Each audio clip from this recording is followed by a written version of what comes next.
English sounds can be grouped in different ways. You already know the difference between consonant and vowel sounds, but do you know the difference between voiced and voiceless sounds? It's really important. Accidentally using a voiceless sound instead of a voice sound can cause miscommunication. By the end of the video, you will know which sounds are which and how to practice them. A voiced sound is a sound that you can hear easily because the vocal cords vibrate as the air passes through. Gently touch your throat and say the sound E. Can you feel the vibration? All vowel sounds are voiced sounds, so you should feel vibration with any vowel sound. Let's practice a few more examples. A, oo, o. The consonant sounds are split into voiced and voiceless groups. The voiced consonant sounds vibrate, like the vowels, but the voiceless consonant sounds do not. We'll practice some pairs of voiced and voiceless sounds so you can hear and feel the difference. Let's start with the S sound. Touch your throat and say S. Do you feel any vibration? No, because S is a voiceless sound. The vocal cords do not vibrate, so the air passes through just like a whisper.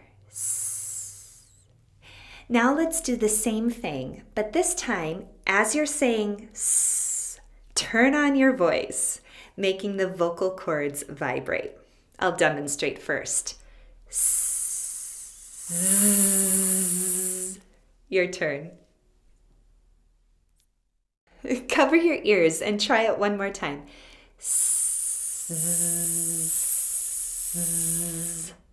Do you hear how loud the voiced Z sound is compared to the voiceless S sound? Let's try some word pairs. Sap, zap. Repeat.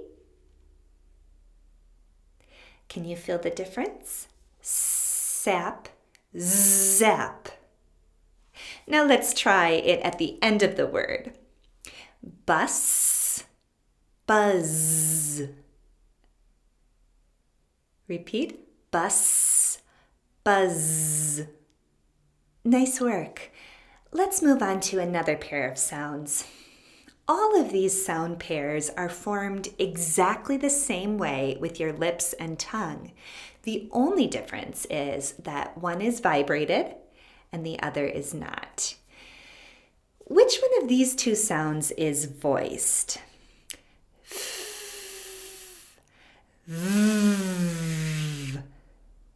If you're not sure, touch your throat and say the sounds with me.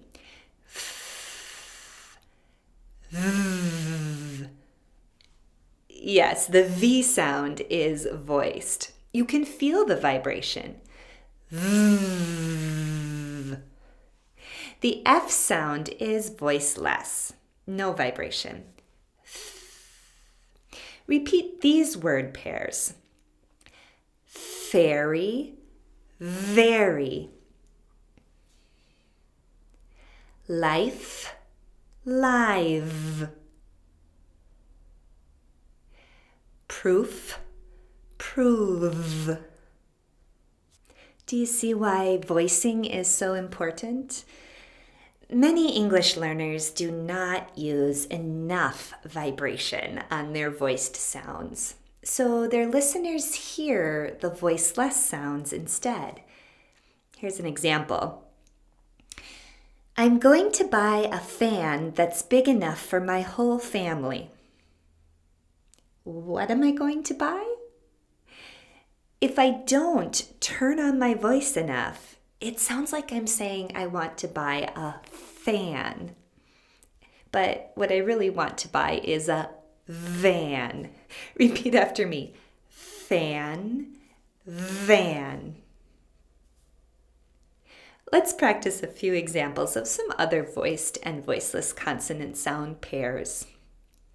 The P sound is voiceless, and the B sound is voiced.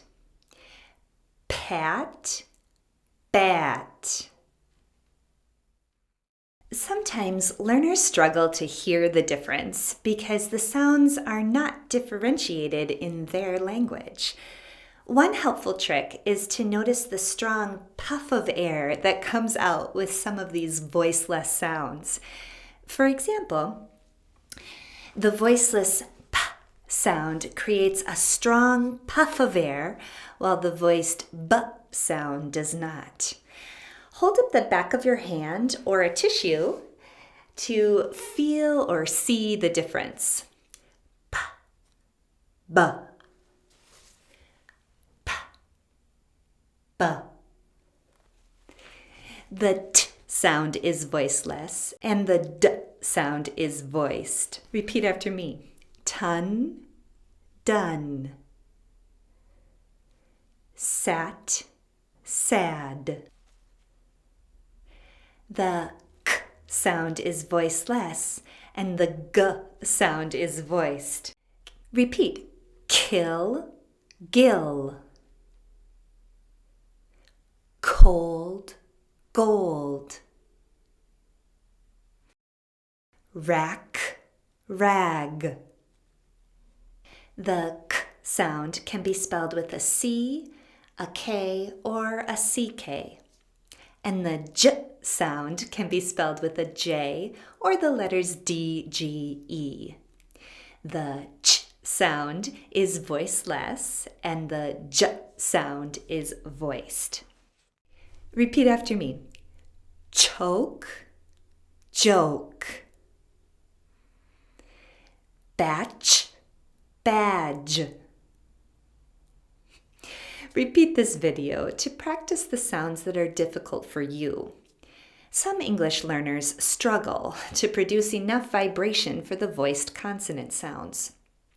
Start with the voiceless sound and then try to turn on your voice, vibrating the sound as much as possible. Voicing sounds correctly is a really important pronunciation skill that you can improve with practice.